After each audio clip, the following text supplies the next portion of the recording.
नमस्कार दोस्तों, ज्ञान दीपक यूट्यूब चैनल में आपका दिल से स्वागत है।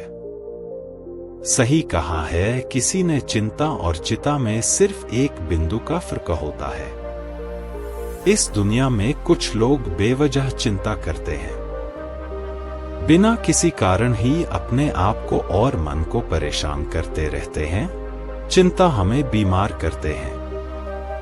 आज की इस कहानी में हम सीखेंगे कि क्यों हमें बेवजह चिंता नहीं करनी चाहिए। एक गांव में एक किसान था जिसे एक बहुत ही बुरी आदत लग चुकी थी, और वह आदत थी बेवजह चिंता करने की। वह हर समय किसी ना किसी चीज की चिंता करता ही रहता। वो हर समय सोचता रहता कि कहीं मेरे साथ कुछ गलत ना हो जाए, जबकि उसकी जिंदगी में अभी तक सब कुछ ठीक ही चल रहा था। उसके पास एक बड़ा सा खेत था जिसमें अच्छी खासी फसल हो जाती थी। खेती करने के लिए 2 बैलगाड़ियां थी।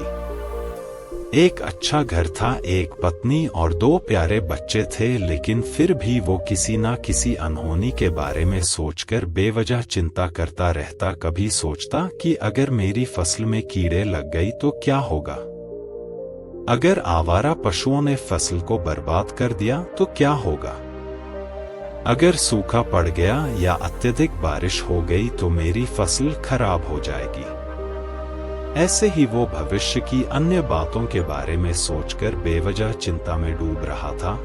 जैसे कि कहीं खेती के समय मेरे बैल बीमार ना पड़ जाए, मेरे बच्चों का भविष्य कैसा होगा, कहीं बुढ़ापे में मुझे कोई बड़ी बीमारी ना हो जाए, मेरे बच्चे बुढ़ापे में मेरा ख्याल रखेंगे भी या नहीं, वगैरह वगैरह। अपनी इस लगातार बेमतलब चिंता करने की आदत की वजह से वो असंत और परेशानी लगता था, और अब उसका किसी भी काम में मन भी नहीं लगता था।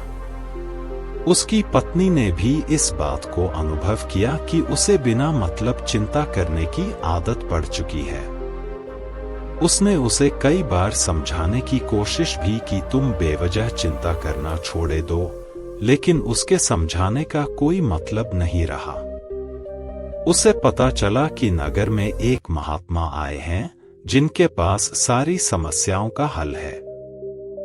फिर एक दिन वह उसे लेकर एक बौद्ध भिक्षु के आश्रम में पहुंची। बौद्ध भिक्षु बहुत ही बुद्धिमान और ध्यानी व्यक्ति थे। किसान और उसकी पत्नी अपनी सारी समस्या बौद्ध भिक्षुओं के समक्ष रखती है। किसान ने कहा, महात्मा, मैं हर समय किसी ना किसी बात की चिंता करता रहता हूँ। मैं ज्यादातर उन बुरी चीजों के बारे में सोचकर चिंतित होता रहता हूँ जो अभी तक मेरे साथ हुई भी नहीं। किसान की समस्या को पूरे ध्यान से सुनने के बाद बौद्ध भिक्षु ने कहा, ठीक है, तुम दोनों कल सुबह आना और फिर मैं तुम्हें तुम्हारी समस्या का समाधान बता दूंगा। अगली सुबह जब किसान और उसकी पत्नी बौद्ध भिक्षु के आश्रम में पहुंचते हैं तो देखते हैं कि बौद्ध भिक्षु बहुत ही चिंतित अवस्था में जमीन पर पलटी मारकर बैठे हुए हैं, और उनके सामने एक दूध से भरा ग्लास रख हुआ है। बौद्ध भिक्षु बार बार उस दूध के ग्लास की तरफ देख रहे हैं, और फिर कभी अपना हाथ अपने सिर पर रखते तो कभी जमीन पर। वह बहुत ही चिंतित और बेचैन दिखाई पड़ रहे थे। यह देखकर किसान ने पूछा, महात्मा, आप इतने परेशान क्यों लग रहे हैं? आपके समक्ष दूध रखा है, आप इसे पी क्यों नहीं लेते? महात्मा बोले, मुझे चिंता हो रही है कि कहीं इस दूध को बिल्ली न पी जाए, या फिर मैं कहीं जाऊं और तो क्या पता, या दूध कहीं गिर जाए। मैं दूध को पीना तो चाहता हूं, लेकिन मेरा भी मन नहीं है। मैं तो यही सोच रहा हूं कि अगर यह दूध खराब हो गया या कोई गंदी चीज इस पर बच गया तो फिर क्या होगा। इतना सुनकर किसान जोर जोर से हंसने लगा। किसान ने हंसते हुए कहा, इसमें इतनी चिंता करने वाली कौन सी बात है? यह दूध ही तो है। अगर इसे बिल्ली ने गिरा दिया या यह खराब हो गया या फिर किसी ने इसे पी लिया तो क्या हो गया? यह आपको दोबारा मिल जाएगा और वैसे भी आपका चिंता करना व्यर्थ है, क्योंकि ना तो अभी इसे बिल्ली ने गिराया है, ना ही खराब हुआ है और ना ही अभी इसे किसी ने पिया है, और हो सकता है कि भविष्य में ऐसा हो भी ना। किसान के मुंह से यह बातें सुनकर बौद्ध भिक्षु मुस्कुराए और बोले, मैं भी तो तुम्हें यही समझाने का प्रयास कर रहा हूँ कि भविष्य की उन घटनाओं की चिंता करना व्यर्थ है जो अभी हमारे साथ हुई ही नहीं, और बहुत बड़ी संभावना है कि वह कभी होगी भी नहीं, और अगर होगी तो जिस चीज को तुम एक बार हासिल कर सकते हो उसे तुम दोबारा भी हासिल कर सकते हो, और अगर नहीं कर पाए तो कोई बात नहीं, क्योंकि समस्याओं के आने के साथ ही उन समस्याओं का सामना करने की हिम्मत भी अपने आप ही आ जाती है। यह बातें सुनने के बाद किसान को लगा जैसे किसी ने उसके गाल पर एक थप्पड़ मारकर उसे नींद से जगा दिया हो। उसे महसूस हुआ कि वह भी तो यही गलती कर रहा है, वह भी तो भविष्य की उन घटनाओं के बारे में सोचकर चिंतित हो रहा है जो अभी तक घटी ही नहीं और शायद कभी घटेगी नहीं। किशन और फिर बौद्ध भिक्षु के चरणों में गिर पड़ा और कहने लगा, इतनी आसान मुझे मेरी गलती का एहसास करवाने के लिए आपका बहुत बहुत धन्यवाद, और मैं आज से पूरा प्रयास करूंगा। मैं बेवजह चिंता करना बंद कर दूंगा।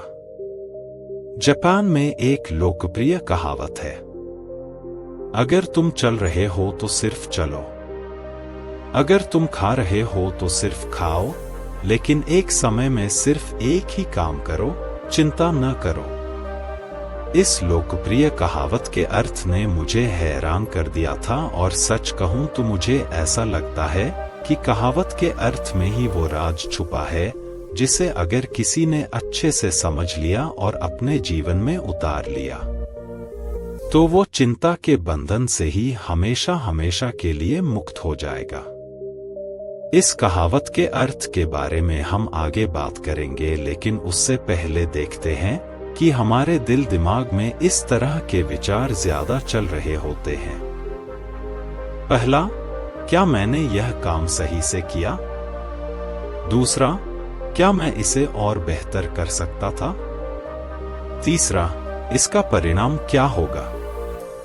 और चौथा, लोग मेरे और मेरे काम के बारे में क्या सोच रहे होंगे?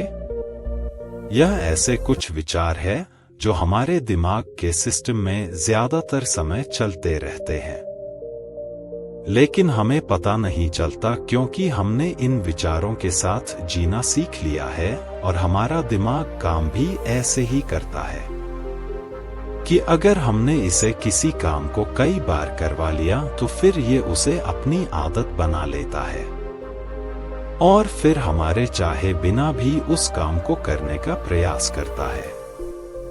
शुरुआत में तो हम किसी भी काम को अपनी इच्छा से पूरे होशो हवास में करते हैं, लेकिन बाद में वो हमारी आदत बन जाता है, और फिर हम बस बेहोशी की हालत में बिना सोचे समझे उस काम को करते चले जाते हैं। जब एक बच्चा छोटा होता है तब उसे पता नहीं होता कि चिंता क्या है, लेकिन जैसे ही वह मुद्दा होता है, माँ बाप कहना शुरू कर देते हैं, बेटे आपको होमवर्क करना है, आपको उसकी चिंता नहीं हो रही, आपके एग्जाम आने वाले हैं, आपको उसकी चिंता करनी चाहिए। और ऐसे ही न जाने कितनी सारी चीजों के लिए बच्चों के आसपास के लोग उसे चिंता करने के लिए कहते हैं, और वह छोटा बच्चा इस बात को मान लेता है। यह अच्छा किसी भी काम को करने के लिए हमें उसकी चिंता करनी पड़ जाती है, और फिर वह भी किसी काम की घटना के बारे में बार बार सोचने लगता है। शुरुआत में तो वह यह काम जानबूझकर करता है, लेकिन धीरे धीरे उसका मन इसे अपनी आदत बना लेता है, और फिर ना चाहते हुए भी उसका मन एक ही विचार के बारे में बार बार सोचता रहता है, और फिर वह अपनी पूरी जिंदगी चिंता के इस जाल में फंसकर रह जाता है। लेकिन अब प्रश्न यह उठता है कि इसका समाधान क्या है? तो इसका समाधान है ऊपर बताई गई जिन कहावत का अर्थ यानी जागरूकता, हमें अपने विचारों के प्रति जागरूक होना पड़ेगा।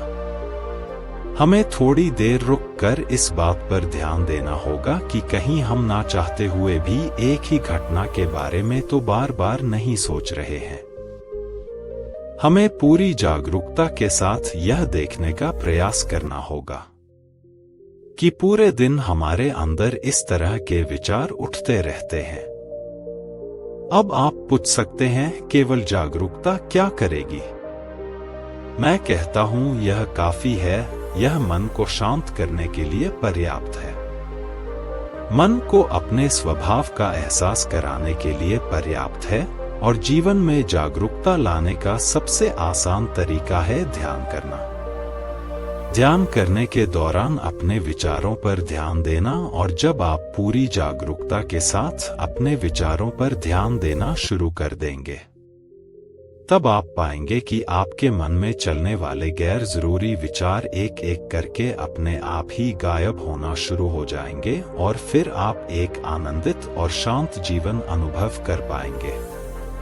बाकी अगर ये कहानी आपको अच्छी लगी हो तो इस स्टोरी को अपने दोस्तों को जरूर शेयर करें और ऐसी कहानी सुनने के लिए ज्ञान दीपक YouTube चैनल को सब्सक्राइब करें। तब तक मिलते हैं हम आपसे ऐसी ही एक और प्रेरणादायक कहानी के साथ अगले दिन। धन्यवाद।